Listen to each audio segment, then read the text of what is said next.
দর্শক, মধ্যপ্রাচ্য পরিস্থিতি বিশ্লেষণের জন্য আমাদের সঙ্গে অনলাইনে যুক্ত হচ্ছেন ভূ রাজনীতি ও নিরাপত্তা বিশ্লেষক আবু রুশদ। আবু রুশদ, নিশ্চয়ই শুনতে পাচ্ছেন। ইরানে যুক্তরাষ্ট্র ও ইসরায়েলের হামলা এবং তার পাল্টা প্রতিক্রিয়ায় মধ্যপ্রাচ্যের কয়েকটি দেশে যুক্তরাষ্ট্রের ঘাঁটিতে তেহরানের পাল্টা হামলা। তো এই ক্ষেত্রে পরিস্থিতি কোন দিকে যেতে পারছে বা কোন দিকে যাচ্ছে বলে আপনি মনে করছেন? যেদিকেই যাক, ইরান যেটা করছে সেটা হচ্ছে তার ডেসপারেশন। তার সামনে কোনো উপায় নেই। সে হচ্ছে আপনার দুর্বল শক্তি আমেরিকা এবং ইসরায়েলের বিপরীতে।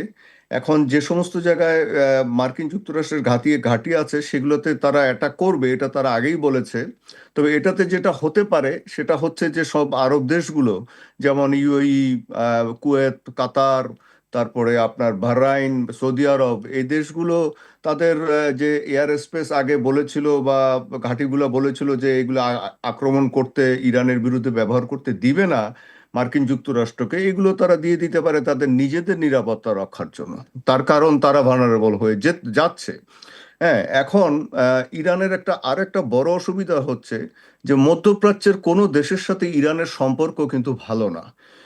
কোনো না কোনো সময় তারা প্রত্যেকটি দেশের সাথে তাদের সম্পর্কের অবনতি ঘটেছে।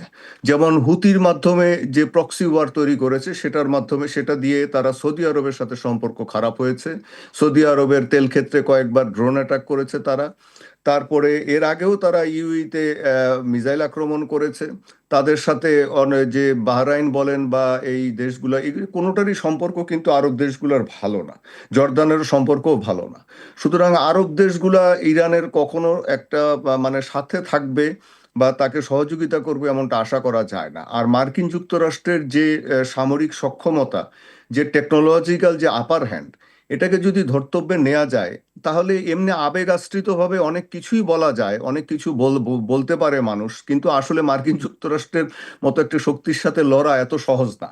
ইরানের এখন আপনার এয়ারফোর্স বলতে কিছু নেই, আপনার তার বিমান প্রতিরক্ষা ব্যবস্থা বলতে কিছু নেই। এটা আপনারা গত বছরও দেখেছেন যে যখন মার্কিন যুক্তরাষ্ট্র এবং ইসরায়েলের বিমান 250-র মতো ইরানে যখন প্রবেশ করে, একটি বিমানকেও তারা ভূপাতিত করতে পারেনি। আগে থেকে কোনো ট্র্যাক করতে পারেনি, আর্লি ওয়ার্নিং সিস্টেম কাজ করেনি, তাদের রেডার সিস্টেম ঠিক মতো কাজ করেনি। তো এতে বোঝা যায় যে এগুলো আসলে তাদের মানধাতা আমলের, বা এগুলো দিয়ে তারা কোনো কাজ করতে পারছে না। এখন মার্কিন যুক্তরাষ্ট্র তো আপনার ইরানে কোনো সৈন্য নামায়নি। তা ইরানের অনেক সৈন্য আছে, তাদের আইআরজিসি আছে। তা থেকে কি লাভ? আপনার মার্কিন যুক্তরাষ্ট্র, ইসরায়েল, এরা যুদ্ধটা করছে আপনার আকাশ দিয়ে, বিমান দিয়ে এবং অন্যান্য টেকনোলজি দিয়ে, ইলেকট্রনিক ওয়ারফেয়ার দিয়ে, জ্যামিং সিস্টেম দিয়ে, স্যাটেলাইট দিয়ে, এবং আরো অনেক প্রযুক্তি আছে যেগুলোর কথা হয়তো আমরা জানি না, যেগুলো অত্যন্ত আধুনিক প্রযুক্তি।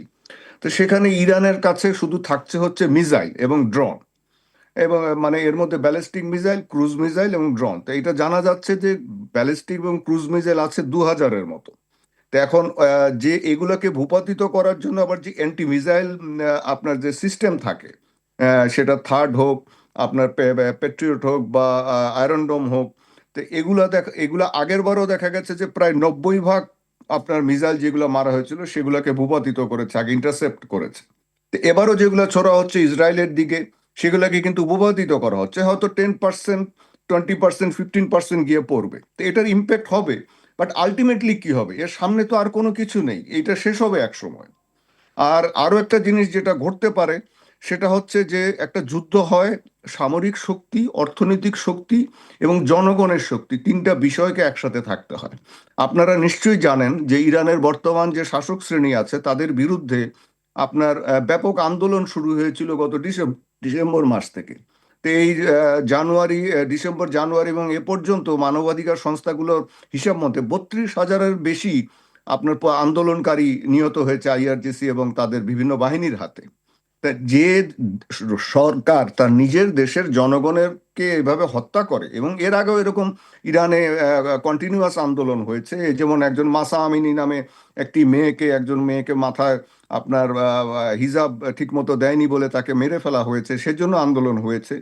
তো এভাবে যখন হয় সবকিছু, তো তখন জনগণ কিন্তু তার সরকারের পাশে থাকে না এবং এটাকে স্যাবোটাজে অংশ নেয়। এবং আপনাদের নিশ্চয়ই খেয়াল আছে যে এর আগেও আপনার ইরান এত হম্বিতম্বি করেছে, কিন্তু আলটিমেটলি কি হয়েছে? হামাসের সব নেতা মেরে ফেলেছে, হিজবুল্লাহর সব নেতা মেরে ফেলেছে, কমান্ড স্ট্রাকচার শেষ করে দিয়েছে।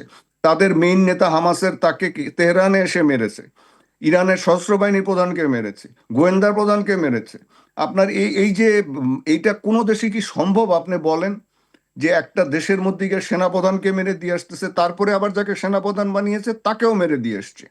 তো এবারও দেখা যাবে, এবং আমরা যেগুলা কিছু কিছু মিডিয়াতে খবর আসছে বাইরের, যে যে অ্যাটাকগুলো হচ্ছে এই দিকে লক্ষ্য করে, যেমন ধরেন খামেনির আপনার অফিসের কাছে বা প্রেসিডেন্টের অফিসের ওদিকে, আবরুশ, তারপরে আমি বলছি যে জি, এর শেষটা কোথায় আসলে, যেমন কোন প্রক্রিয়ায় এই সংঘর্ষ থামানো যেতে পারে? এই সংঘর্ষটা আপনি একদিক থেকে থামাতে পারবেন না, তার কারণ এটার উদ্দেশ্য হচ্ছে রেজিম চেঞ্জ করা। এই রেজিম চেঞ্জ করা, এখন এটা আমেরিকার উদ্দেশ্য, এটা প্রেসিডেন্ট ট্রাম্প বলে দিয়েছেন। এখন আপনি যতই এখানে আমরা আবেগ দেখাই বা বিভিন্ন আপনার মানে কাল্পনিক কতগুলো জিনিস আমরা তৈরি করি, এটা ইরানের পক্ষে বা কারো পক্ষে এখানে এটাকে থামানো সম্ভব না। যেটা হতে পারে হয়তো, যে এক সময় হয়তো দেখা যাবে কয়েকদিন পরে যে হ্যাঁ, রেজিমটা হয়তো চেঞ্জ হলো না, কিন্তু না চেঞ্জ হলে কি হবে, ওদের যে সমস্ত সামরিক যে অবকাঠামোগুলো আছে, মিসাইল সিস্টেমগুলো আছে, অন্য জিনিসগুলো তছনছ হয়ে যাবে, অনেকটা বাকিগুলোও তছনছ হয়ে যাবে। তো তখন আপনার এখানে আরো অনেক ধরনের বিভিন্ন ধরনের গ্রুপের জন্ম নিবে। সেই জন্ম নেওয়ার পর থেকে এখানে ইনসার্জেন্সির মতো হতে পারে, আভ্যন্তরীণ সংকটটা আরো বেশি হতে পারে এবং ক্যাওয়াসটা বাড়তে পারে, এবং সেটার পরিপ্রেক্ষিতে ইরানের অবস্থা আরো দুর্বলতর হয়ে যেতে পারে, যার কোনো আপনার কোনো ভবিষ্যতে কোনো প্রতিরক্ষা সক্ষমতা ওরকম ভাবে থাকবে না। আরেকটা জিনিস মনে রাখা দরকার, যে এটা অনেকেই বলে আসছেন যে এখানে চীন এসে সহায়তা করবে বা অন্যান্য দেশ সহায়তা করবে। দেখেন, চীন এত দূর থেকে, দক্ষিণ চীন সাগর থেকে তার বিমান বাহিনী রণতরী নিয়ে আসতে পারবে না, তার কারণ তার রণতরীর সংখ্যা কম, মানে এয়ারক্রাফট ক্যারিয়ারের সংখ্যা কম, এবং এগুলো অনেক পুরনো ডিজাইনের। সেইখানে মার্কিন যুক্তরাষ্ট্র থেকে শুরু করে আরো অনেকের এয়ারক্রাফট ক্যারিয়ার, একটা বিশাল রণসজ্জা আছে, তারা তাইওয়ানের সিকিউরিটি এবং অন্যান্য কারণে ওখান থেকে ওর ফ্লিট সরাতে পারবে না।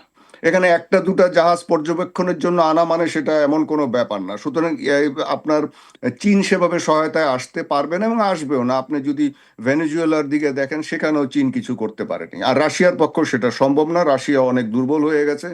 আপনার তারা নিজেরাই উত্তর কোরিয়ার থেকে সৈন্য নিয়ে যুদ্ধ করছে ইউক্রেনের বিরুদ্ধে। সুতরাং এগুলা আপনাকে বাস্তবতা অসংখ্য আর কি। ধন্যবাদ আপনার মূল্যবান সময়টি আমাদেরকে দেওয়ার জন্য। আমরা আমাদের পরবর্তী আরো সংবাদে বা অন্য কোনো আরো আয়োজনে আপনার কাছ থেকে আমরা আরো জেনে নিতে পারবো এই বিষয়ে। জি, ধন্যবাদ।